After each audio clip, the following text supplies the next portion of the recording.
Naisip mo na ba kung kailan nagiging magandang balita para sa'yo na may ibang tao o kaya isang nilalang na tuluyang yung ika nga sa Ingles biting the dust o kakagat sa alikabok?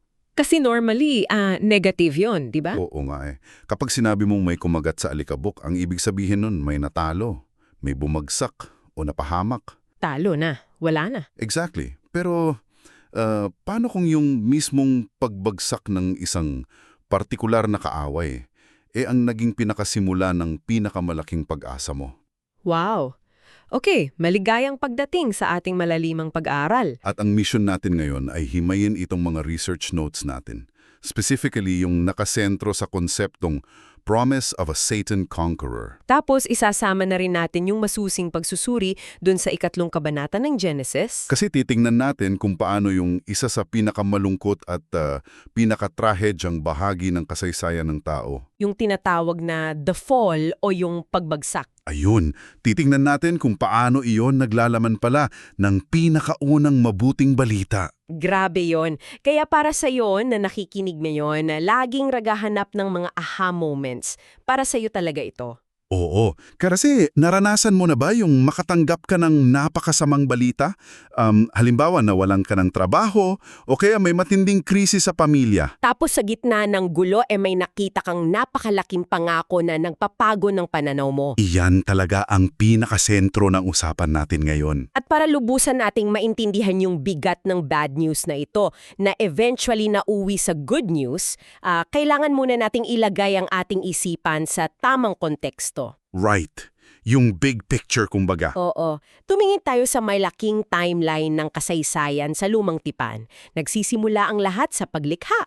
Tapos susundan nung pagbagsak na pag-uusapan natin ngayon. Tapos, ang matinding baha noong panahon ni Noe, yung pagkakalito doon sa Babel, yung panahon ng mga patriarta hanggang kina Moises. Pero ngayon, naka-zoom in tayo sa pinakaunang bahagi. Nasa Garden ng Eden tayo at kailangan nating isipin kung gaano kaperpekto yung sitwasyon bago ang lahat ng ito. Walang sakit, walang kamatayan. Walang anxiety, walang pagdududa. Bale, meron silang perpekto at direktang ugnayan sa Diyos.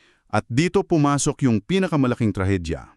Okay, himayan natin ng mabuti kung ano talaga ang nangyari dito. Sige. Kasi bago natin intindihin kung ano ba talaga yung naging parusa o sumpa na ibigay, kailangan muna natin kilalanin kung sino ba talaga yung magkakaaway sa kwentong ito. Oo, kasi kapag binabasa natin ang Genesis 3, ang unang karakter na lumalabas na may masamang intensyon ay isang ahas. Isang hayop. Isang literal na hayop, di ba? Pero base sa mga tala natin, may mas malalim na nangyayari rito. Parang isipin mo sa ganitong paraan. Parang isang inosenteng computer, Okay, computer. nakapatong lang sa desk, walang ginagawang masama, tapos biglang may isang magaling na hacker na nakapasok sa system ng computer na yon mula sa malayo. Gets ko na. Kinontrol niya yung camera, kinontrol yung keyboard. Exactly. Ginamit niya yung computer para gumawa ng malaking cybercrime. Nagnakaw ng milyon-milyon sa bangko, kumbaga. Pero ginamit lang yung computer. Kasangkapan lang siya sa krimen. Hindi naman yung hardware o yung monitor ang utak ng lahat. Ang tunay na may sala yung nagplano ng krimen. Ay yung hacker na nasa likod ng screen. Ayon. At ganito talaga inilalarawan ng mga scholar ang nangyari doon sa Hardin ng Eden. At iyon ang dahilan kung bakit binibigyang diin sa ating source material na kailangan nating ibukod yung serpent animal o yung mismong hayop na ahas. Mula doon sa serpent Satan. Oo, kay Satanas, na siyang hacker doon sa analogy mo. Nililinaw ng mga teksto natin na si Satanas ay hindi isang reptilya. Right. Hindi siya literal na ahas. Siya ay isang nahulog na anghel, isang makapangyarihang espiritu na nagrebelde. At bilang isang spirito, may kakayahan siyang mag-manifest o kumuha ng pisikal na katawan ng mga makamundong nilalang. Sa pagkakataong ito, kinontrol niya, inangkin niya yung katawan ng ahas. Kaya nung nangyari yung sikat na panlinlang na iyon, nakikipag-usap ang babae sa isang physical na hayop. Pero yung mga salitang lumalabas, yung malisya, yung manipulasyon, Lahat iyon nagmumula kay Satanas. Ginamit niya ang ahas dahil ayon sa teksto, isa itong tusong hayop.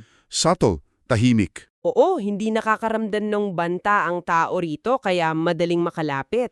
At kung susuriin natin yung mismong panlilinlang na ginawa nitong hacker na ito, nakakapanindig balahibo kung gaano siya kasaptol. Oo nga hindi siya dumating na parang halimaw na nananakot. Pumasok siya bilang isang mapagtanong at parang inosenteng kaibigan.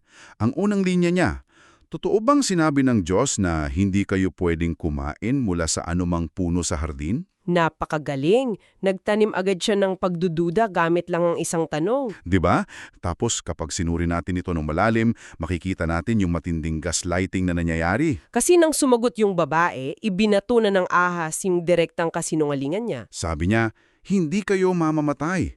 Alam lang ng Diyos na kapag kumain kayo niyan, mabubuksan ang mga mata ninyo at magiging kamukha niyo siya. Grabe yung atake doon. Para sa iyo na nakikinig, isipin mo kung ano yung ginawa niya sa isipan ng tao. Hindi lang niya sinabing labagin yung isang patakaran, sinira niya yung mismong imahe at karakter ng Diyos. Pinalabas niya na madamot ang Diyos, na may itinatago siyang maganda para sa kanila. Nasadyang pinipigilan ng Diyos yung pag-unlad at kaligayahan nila.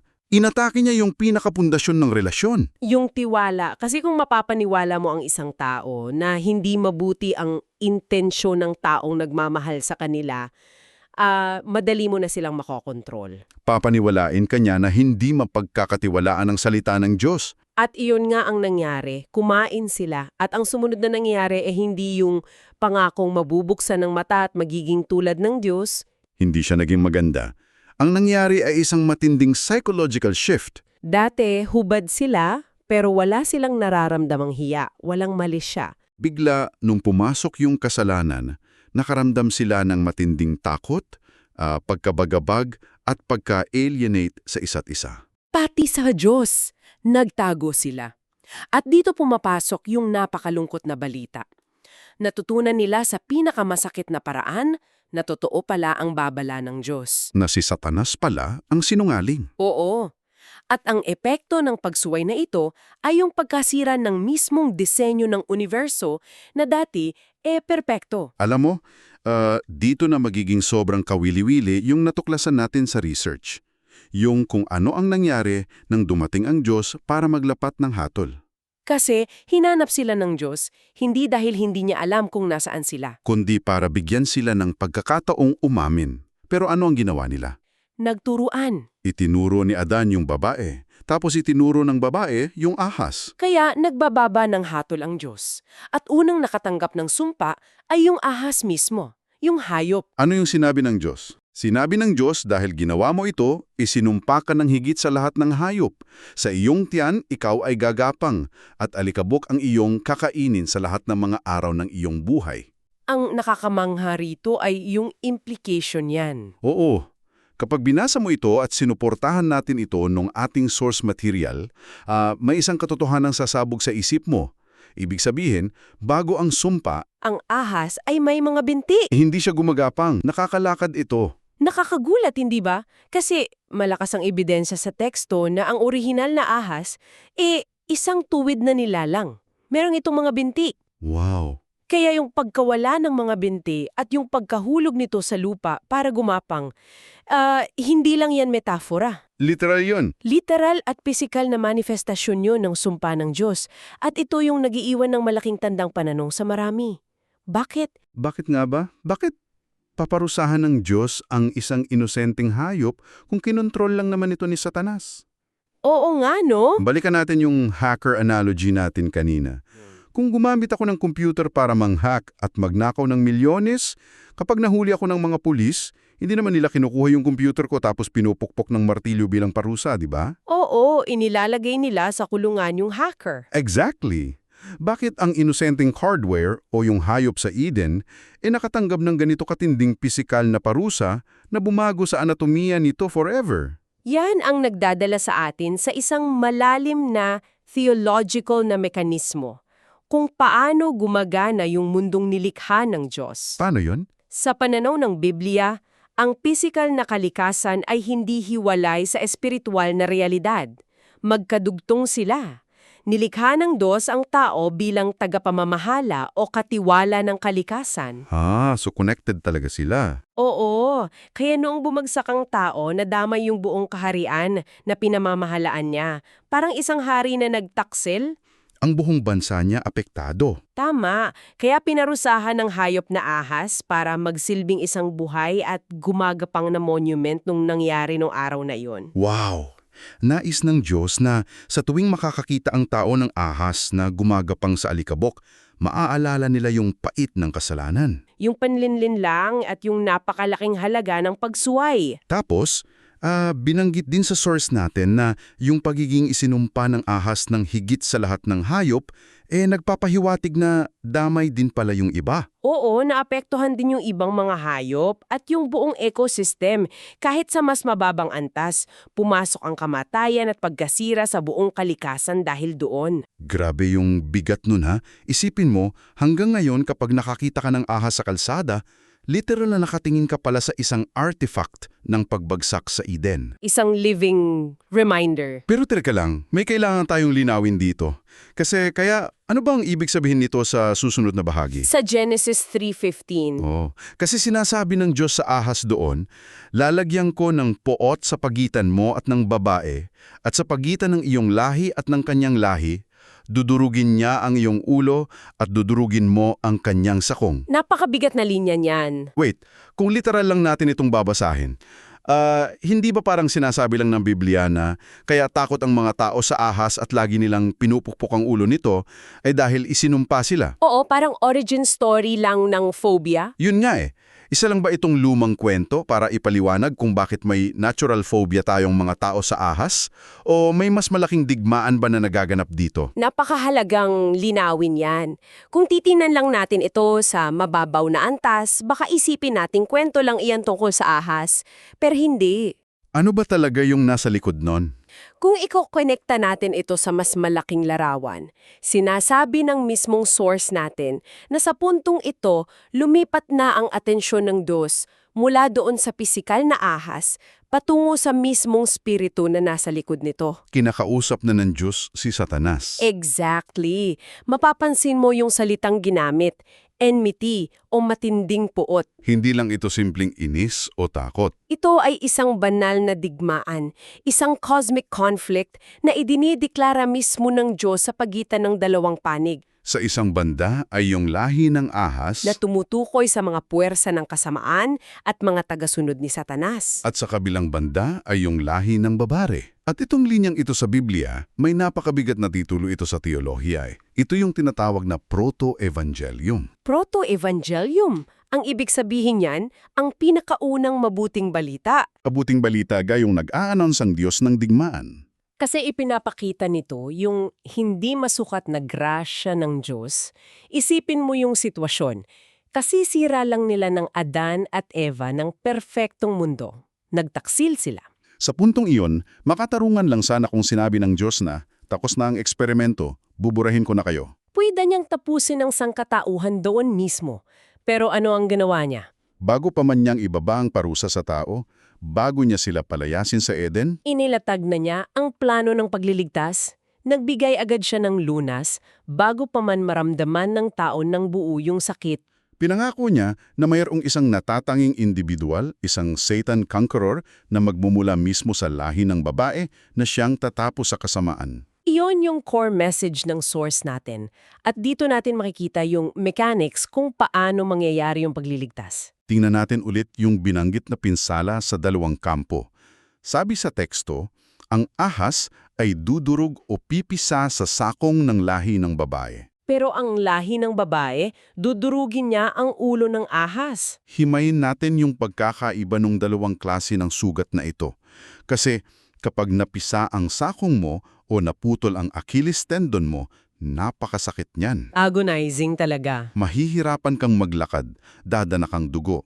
Pero ang mahalaga, hindi ka mamatay. Makaka-recover ka o at least buhay ka pa. Pero kapag ang ulo mo ang napisa o nadurog, tapos ang boxing, game over. Fatal yon. At ano ang ipinapakita nito tungkol sa mangyayari sa tagapagligtas? Ipinapakita nito na yung proseso ng pagliligtas hindi magiging madali. Dadaan sa matinding pagdurusa yung Satan Conqueror na ito. Makakaranas siya ng sakit, ng pisikal na pinsala, ng kamatayan mismo sa kamay ng kaaway. Yun yung ibig sabihin ng dudurugin ng sakong. Akala ni Satanas sa pagbigay ng matinding sugat na iyon, panalo na siya. Pero ang totoo, sa pamamagitan mismo ng pagdudurusang iyon, ihahatid ng tagapagligtas ang pinal at nakamamatay na suntok kay Satanas. Yung pagdurug sa ulo. Nangangahulugan ito ng buo, pinal at hindi na mababawing pagkapuksa sa kapangyarihan niya. Kahit may matinding sakripisyo, siguradong-sigurado ang tagumpay. Isipin mo iyon para sa iyo na nakikinig. Nakatayo si Adan at yung babae, balot ng kahiyan at takot. Alam nilang sinira nila ang lahat. Nakikita nilang nagbabago ang kalikasan, nawala yung mga binti ng ahas at gumapang ito. Baka iniisip nila, wala na, sira na ang lahat ng henerasyon na susunod sa amin. Pero sa kalagitnaan ng nakakatakot na sandaling iyon, narinig nilang ideklara ng Diyos sa kanilang kaaway. May darating mula sa kanila na tatapos sa iyo. Yon, ang pinakamagandang balitang pwede nilang marinig. At dito na pumabalik yung usapan natin sa umpisa. Yung biting the dust? Oo, ang pagkagat ng ahas sa alikabok, ang literal na pagkapang nito ay naging pisikal na patunay na balang araw ang kaaway natin ay tuluyan ding babagsak, matatalo at kakagat sa alikabok. Ang pagkatalo ni Satanas ang naging pinakamalaking pag-asa ng sangkatauhan. Hindi lang ito kwento ng parusa, kundi ng master plan ng Diyos para iligtas tayo. Talagang mind-blowing. Pero nagiiwan ito ng isang napakahalagang tanong para sa lahat. Isang bagay na nakakapagpabago ng pananaw kapag iniisip mo. Ano yun? Kung ibinigay ng Diyos ang matinding pangakong ito ng isang Satan Conqueror doon pa lang sa Genesis 3, paano kaya nito binago ang pananaw ng mga sumunod na henerasyon? Oo nga, ano. Isipin ninyo sina Adan at Eva, nung ipinanganak ang una nilang anak, si Cain, o yung pamilya ni Noe, o yung mga tao hanggang sa mga patriarka tulad ni na Abraham at Jacob. Inasahan kaya nila sa bawat sanggol na ipinapanganak na baka ito na yung pinakahihintay na tagapagligtas? Sa tuwing may ipinapanganak na sanggol na lalaki sa buong lumang tipan, napapatingin kaya ang mga magulang sa langit at nagtatanong, siya kaya ang sanggol na dudurog sa ulo ng ahas? Wow! Isang napakalalim na kaisipan na nagbibigay ng bagong tensyon sa buong kasaysayan ng sangkatauhan. Buhay na buhay ang pag-asa nila dahil sa isang pangakong ito. Isang ag-asa na bitbit ng bawat henerasyon dahil sa pangakong na binitawan sa pinakamadilim na araw ng kasaysayan. Para sa inyo na laging nakikinig, sana'y baonin ninyo ang kaisipang ito. Kahit sa gitna ng pagkakamali at pagbabagsak, laging may inilalatag na plano ang lumikha para sa pagbangon. Hanggang sa muli nating paghimay sa mga malalalim na kaalaman, panatilihing ang inyong kuryosidad. At lagi nating tandaan na minsan, kapag mukhang kumagat na sa alikabok ang lahat ng plano natin, doon pa lang pala nagsisimula ang totoong magandang balita. Salamat sa pagsama sa aming malalimang pag-aaral ngayon. Magkita-kita ulit tayo sa susunod.